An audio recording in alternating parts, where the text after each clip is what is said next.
Ya empezamos a grabar. Vamos a comenzar por cuestión de tiempo. Ya son las 12:04. Entonces, en esta imagen que les comparto en PDF, vamos a observar que nuestro tema a desarrollar es organización centro blanco cerebral. El tema a desarrollar, porque no estaba bien el micrófono, es organización centro blanco cerebral. En la clase anterior les hablaron de corteza cerebral, como esta se dispone en 6 capas y la importancia que tienen estas capas y cómo la corteza va a variar de una zona a otra. Ahora vamos a hablar del centro blanco cerebral, que son los axones que se originan de lo que son las neuronas.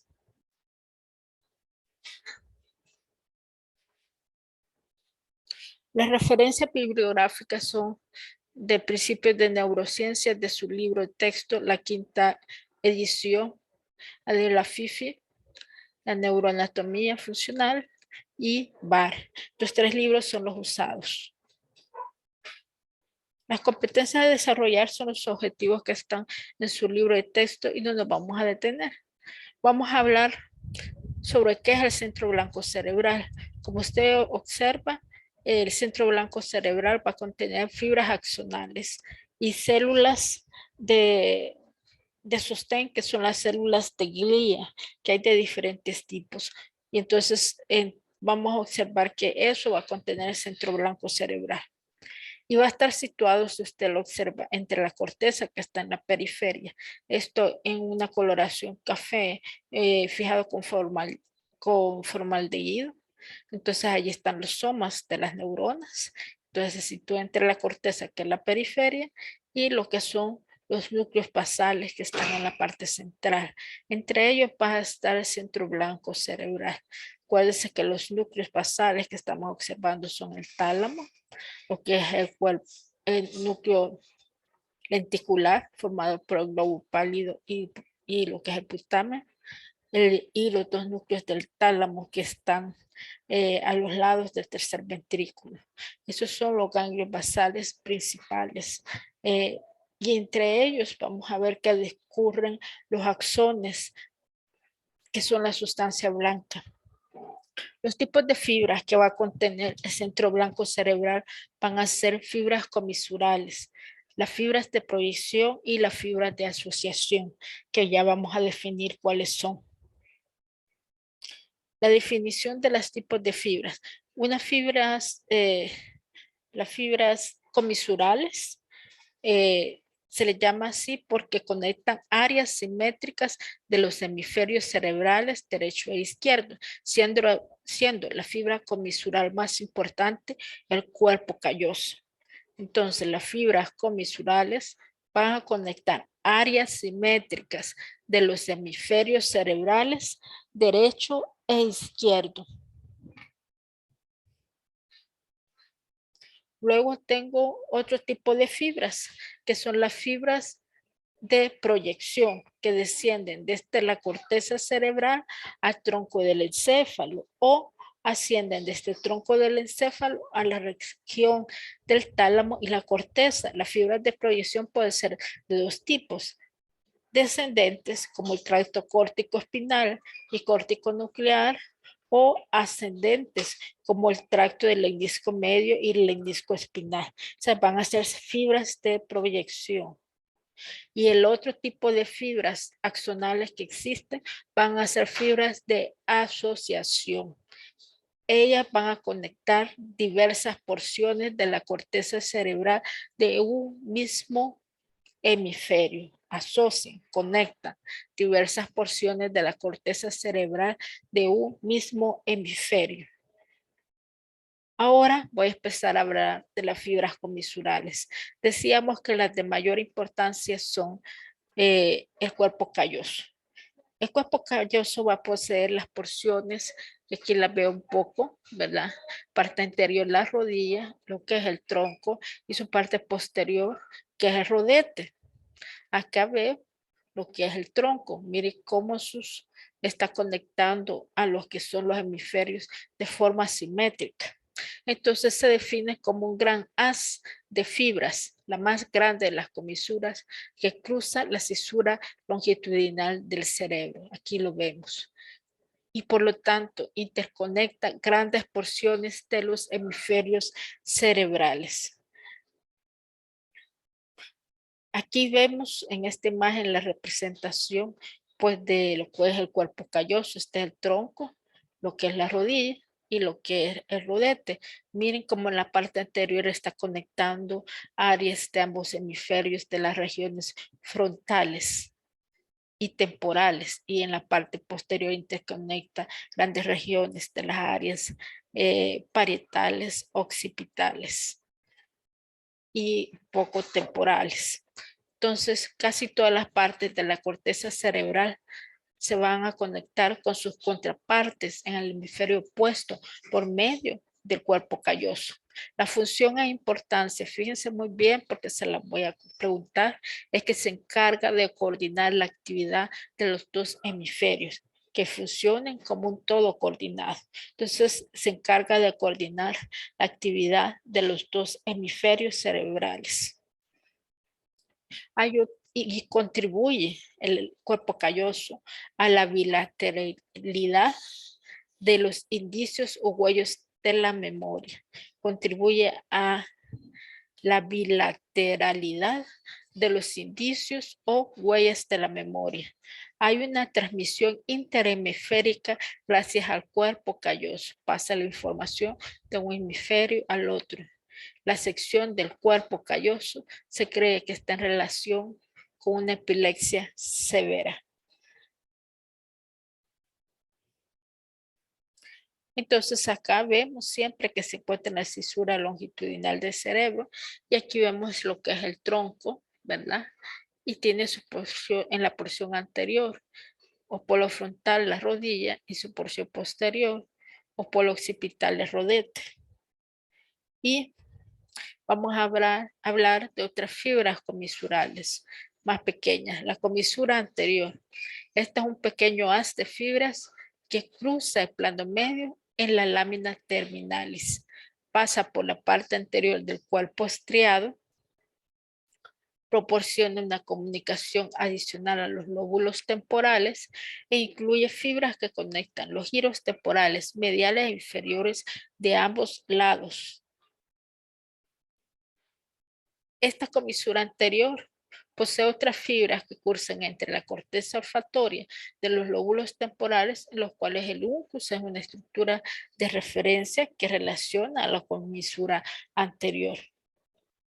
Otra comisura muy importante es la del hipocampo o del fornix. Y para no entrar en detalle, esta une a ambos hipocampos. Esta comisura del hipocampo une a ambos hipocampos en cada hemisferio cerebral. Ahora vamos a hablar de las fibras de proyección. Las fibras de proyección decíamos que hay un grupo ascendente y otro descendente. Entonces, con respecto a la corteza, tenemos los tipos corticopetas, que son aferentes, que van a ser ascendentes y son sensitivos y se originan en el tálamo. Y las corticofugas,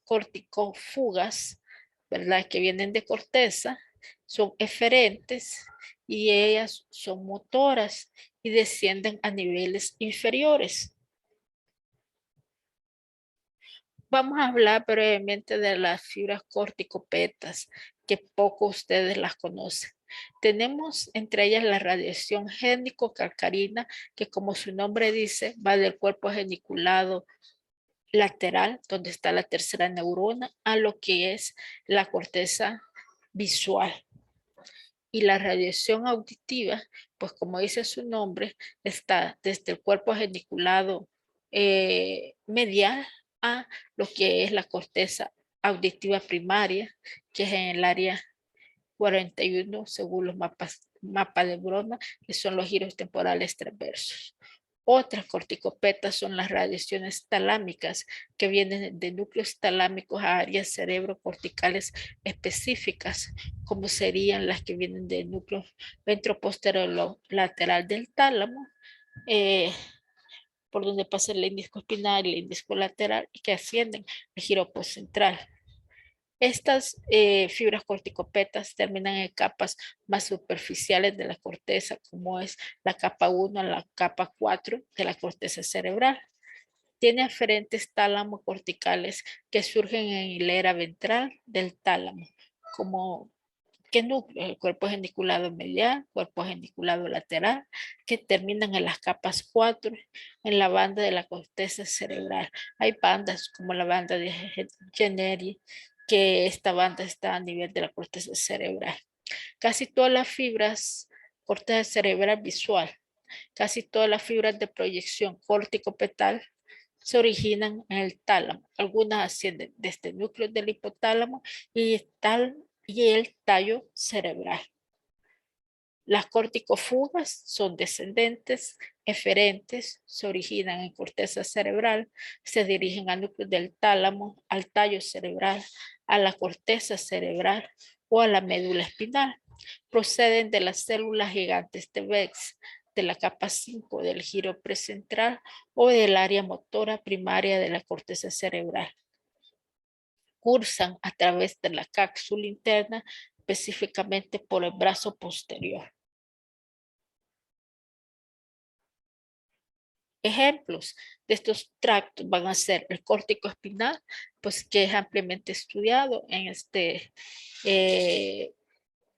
pues en esta materia, los córtico-pontinas, córtico-estriadas, córticos rubrales, córtico-olivares, córticos reticulares. Como usted se fija, o sea, dice que vienen de corteza y a donde termina.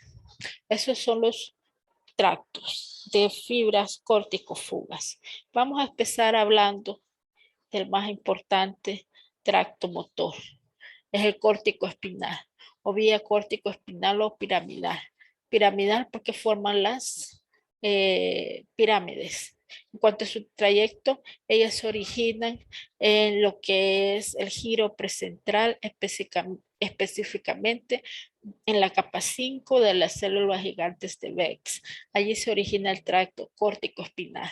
Y este desciende por el brazo posterior de la cápsula interna, luego se sitúa en la base de los pedúnculos cerebrales, los 3/5 intermedios, allí se van a ubicar sus fibras corticoespinales, luego se ubica en la base de lo que es el puente, junto con las fibras córtico-pontinas y está separada por los núcleos pontinos y las fibras pontocerebelosas.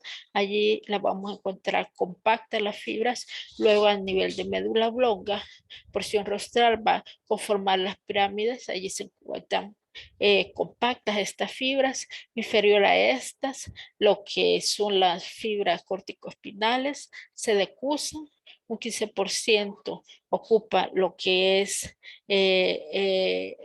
el cordón anterior y el resto, que sería el 85%, el cordón lateral. De esta manera forma el tracto córtico espinal lateral en el cordón lateral y el tracto córtico espinal anterior en el cordón anterior. Y ella va a terminar específicamente en la lámina 9 lámina 9 de Rexe en la asta ventral, donde están las neuronas motoras alfa. Y por eso se le llama córtico espinal, comienza corteza y termina en la médula espinal.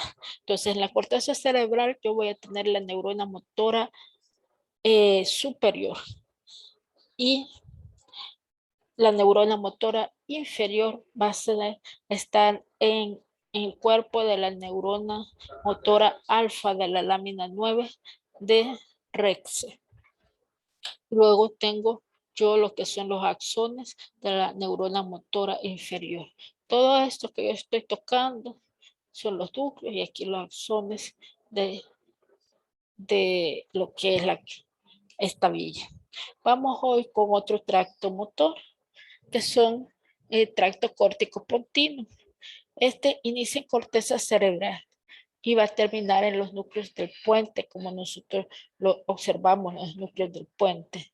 Va a estar ubicado en la porción basal del puente que está en la parte anterior y Estas fibras corticopontinas están separadas por lo que son las fibras pontocerebelosas que las observo aquí, ¿verdad? Entonces, ellos llegan a la porción basal de lo que es el puente, donde van a estar las fibras corticopontinas, estas acompañan a las fibras corticoespinales en la base del puente. Luego el otro tracto son las corticoestriadas. Vienen de esta corteza y se originan en todas las partes de la neocorteza, pero mayor proporción en la franja sensorio-motora. Terminan en el neoestriado, que es el núcleo caudado y núcleo putamen que me forman cuerpo estriado, y estas proyecciones van a ser excitadoras y su sitio principal de aferencia va a ser a los ganglios basales. Luego las fibras córticos rubrales emergen desde las áreas motoras y premotora del lóbulo frontal. Algunas son ramas colaterales de los axones córtico-espinales y ellas terminan, como su nombre lo dice, en el núcleo rojo que se ubica en mesencéfalo. Las córticos reticulares empiezan en la corteza sensorio-motora de los lóbulos parietal y frontal. Ellas acompañan a los tractos córtico nuclear y córtico espinal dentro del puente y médula oblonga y terminan en el grupo central de los núcleos de la formación reticular que nosotros observamos en médula oblonga. Las fibras córtico-olivares se originan principalmente en el área motora primaria y terminan en los núcleos principal y accesorio del complejo olivar inferior en médula oblonga, que nosotros observamos en el laboratorio 4. Luego vamos a hablar de las fibras de asociación. Decíamos que asociaba partes de un mismo hemisferio. Entonces, estas unen varias porciones de la corteza cerebral, surgen de células piramidales pequeñas de la capa 2, que es la granular externa, y capa 3, que es la piramidal externa. Aquí observamos en este esquema las fibras de asociación cortas o no, que son estas fibras de asociación, que son asociación cortas o U, conectan circunvoluciones adyacentes. Miren, observamos a nivel frontal, las están conectando. Y son intracorticales dentro de la misma corteza y subcorticales. Entonces aquí vemos una fibra de asociación corta en U, vemos las fibras comisurales, que sería cuerpo calloso, ¿verdad? Y serían las fibras también cortifugales, o sea, que son ascendentes, como este sistema, que son las sistema corticoespinal. Bien, vamos con otras fibras de asociación. Esta corresponde al fascículo unciforme o uncinado, que lo estamos señalando acá. Cruza el fondo de la cisura lateral o de Rolando, y la importancia es que conecta las circunvoluciones del lóbulo frontal inferior con el lóbulo temporal anterior. Conecta las circunvoluciones del lóbulo frontal inferior, como usted ve aquí, lóbulo frontal inferior, con el lóbulo temporal anterior, pero sería el lóbulo temporal superior, que es lo que nosotros contenemos. Entonces, lóbulo frontal inferior, ¿verdad? O sea, la circunvolución frontal inferior con la circunvolución temporal anterior. Más que un lóbulo, acuérdense que los lóbulos tienen circunvoluciones. Luego, vamos a ver el fascículo longitudinal superior o arqueado. Este arqueado es muy importante porque cursa en una dirección antero-posterior sobre la ínsula y muchas de sus fibras se curvan hacia abajo hasta el lóbulo temporal. Proporciona una vía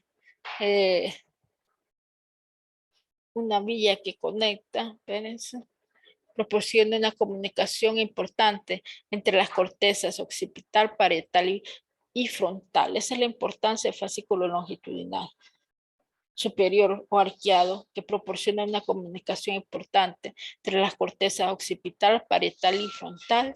Y esto nos incluye dos áreas muy importantes, que es el área de Broca y Wernicke. Esa es la importancia del fascículo arqueado, como lo observamos aquí. El fascículo longitudinal inferior, que es este, estamos señalando, hay un tracto occipitofrontal, ¿verdad? Conecta el tracto occipitofrontal superior con el subcalloso. Vamos a hablar de un término muy importante que se denomina cerebro dominante. Y el cerebro dominante es que nosotros tenemos que tener en cuenta que tenemos dos hemisferios cerebrales, pero el cerebro dominante está en relación con el hemisferio izquierdo y se va a relacionar con una estructura muy importante. Se relaciona con el área de Broca, el área 44 y 45 según el mapa de Brodmann, que está en el hemisferio izquierdo. Y en lo que es el giro frontal inferior, nosotros ubicábamos el área opercular y triangular. Esas corresponden a la área de Broca o motora del lenguaje que controla los labios y el habla. Y hay una dominancia del 97%. Entonces eso lo vimos, el área opercular triangular, en lo que es el laboratorio 2. En los hemisferios fijados con silicona se observaban muy bien lo que son el área opercular y triangular, y esta corresponde al área 44 y 45 del mapa de Brodmann, ¿verdad? Y este está en relación con el cerebro dominante, 97%. También tenemos que ubicar las áreas corticales que intervienen en el lenguaje y vamos a indicar su numeración. Entonces aquí veo el área de Broca, veo el área de Wernicke y la área auditiva primaria. La corteza de asociación frontal en el área de Broca 44 y 45 corresponde al lenguaje articulado y se ubica dentro de la circunvolución frontal inferior. Ya decíamos que controla los labios y la lengua. O sea, que controla la parte motora del habla. Luego tenemos que conocer una corteza muy importante, que es la corteza de asociación auditiva, no la auditiva primaria. Y esta es la área de Wernicke, el área 22, que aquí la estamos señalando. ¿Y qué hace esta área? Permite la habilidad para comprender el lenguaje. Lo que otra persona me dice, permite que yo comprenda lo que me dice. Incluso el habla depende de esta área. Está localizada en la parte posterior de la circunvolución temporal superior. Está localizada en la parte posterior de la circunvolución temporal superior. Recuerda que está localizada pues en giro supramarginal y angular, ¿verdad? Ese es el área de Wernicke. Y por eso decíamos que está en la parte posterior de la circunvolución temporal superior, pero está en relación con el lóbulo parietal. Entonces, el fascículo arqueado, como vemos aquí, miren, está el área de Broca y el área de Wernicke, proporcionan una vía de asociación muy importante dentro de la sustancia blanca del hemisferio izquierdo al conectar las áreas de Wernicke con el área de Broca. Puesto que el fascículo arqueado o arcuado conecta el área de comprensión del habla, que es Wernicke, con el área que se encarga de su producción, que es Broca. La lesión de este fascículo de sustancia blanca deteriorará o dañará la repetición de las frases. Hoy vamos a hablar de dos términos muy importantes en clínica. Se llaman afasias. Cuando usted ya esté por su materia de nosología y medicina interna, usted es muy muy posible, sobre todo en medicina interna y aún en cirugía, que usted vea varios pacientes con afasia. Las afasias hay de muchos tipos, pero nosotros solo vamos a hablar de la afasia de Broca y de afasia de Wernicke. ¿Qué es la afasia? Se refiere a la pérdida o daño en la función del lenguaje causadas por lesiones en el encéfalo. Y estas lesiones pueden ser por accidentes cerebrovasculares, que pueden ser a causa de una embolia, es decir, que las arterias que están irrigando lo que son las circunvoluciones de los lóbulos cerebrales se ocluyen por un émbolo que puede ser gas o sangre, ¿verdad? Van a tener isquemia esas regiones y van a sufrir un daño que puede ser irreversible y nos pueden dar una fase que vamos a revisar hoy, la de Broca-Wells. Y puede ocurrir, si no por un accidente cerebrovascular que ocurra por un traumatismo cráneoencefálico, esto va a ser un proceso agudo, ¿verdad? Un accidente de carro fuerte que nos afecte lo que es la parte de estas áreas del lenguaje articulado y del área de la compresión del lenguaje. Entonces, ven ustedes los accidentes de traumatismo cráneoencefálico por vehículos, pues son graves por el daño que pueden hacer a lo que son los hemisferios cerebrales, porque van a inflamarse el cerebro en una forma aguda y va a dañar la función de las diferentes partes de este. Vamos a hablar de la afasia de Broca, sus características. Hablo de afasia de Broca cuando hay una lesión en el área 44 y 45 de mapa de Brodmann. Las personas con esta afasia van a tener dificultad para hablar con fluidez, pero la comprensión de lo que escuchan suele conservarse mayormente porque Wernicke está bien. Estos pacientes muestran dificultades para formular oraciones bien estructuradas y su discurso se limita principalmente a expresiones cortas de menos de 4 palabras o puede ser tan básico por el daño que solamente digan sí, no o no digan nada. Producir los sonidos correctos, tienen problemas para producir los sonidos correctos o encontrar las palabras correctas. Y es a menudo un proceso laborioso y por eso el paciente se siente mal con su enfermedad. Algunas personas tienen más dificultades para usar verbos que para usar sustantivos. Esta se origina por daño en la circunvolución frontal inferior del hemisferio dominante enfermo. Por lo común presenta dificultad para nombrar incluso objetos simples, como decía, como mencionábamos, ¿verdad? La repetición se altera, para la comprensión del lenguaje hablado es normal. Puede presentar una hemiplegia debido a que está cercana el área motora primaria y la hemiplegia va a ser sobre todo de lo que es miembro superior, o sea, tendría una monoplegia de miembro superior más que la del miembro inferior por la somatotopía, ¿verdad? De lo que está cercano, pues allí va a ser lo que corresponde al miembro superior y es el resultado de un accidente cerebrovascular o una embolia por la arteria que proporciona irrigación y que corresponde al territorio de la arteria cerebral media. Ahora vamos a hablar de la otra fase, que es la fase de Wernicke. Este tipo de afasia depende de una lesión producida en la circunvolución temporal superior o cerca de la misma en el área de Wernicke. La hemiplegia no es común porque no está cercana al área motora primaria. Recuerden que Wernicke está en el giro angular y supramarginal y está posterior al giro postcentral. Entonces no está cercana al área motora primaria. Entonces no van a presentar hemiplegia por lo general. Los pacientes con afasia de Wernicke van a mostrar una habla fluida, porque el área motora está intacta, pero con alteraciones en la repetición y comprensión.